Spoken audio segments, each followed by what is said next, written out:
use terms like luxury item in relation to a slave collar and chain, but everything about it seems to speak to No, the I'm just doing a of the video. person whose neck it was wound around. It's nothing less than ornate. Quite a lot of work has gone into making this look like the kind of collar you would put round an expensive neck.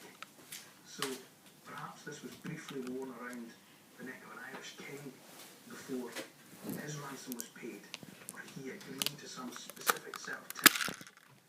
And it's harrowing to think a city owes its foundation, its existence, Okay.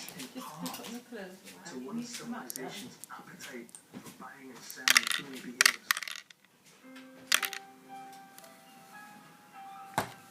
Dublin quickly grew into one of the largest slave markets in Europe, attracting merchants from all across the continent. In 871, it was reported that 200 ships arrived, packed with Angles, Britons and Picts. This was organised human trafficking on a scale that even bears comparison with the early years of the slave trade to the Americas, almost 1,000 years later.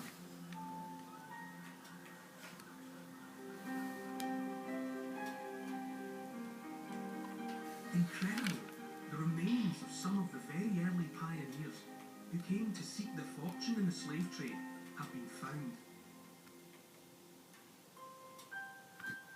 Archaeologist Lindsay Simpson has recently examined 4 skeletons on the site of the original Dublin settlement. How can you tell that this is a Viking and not a local?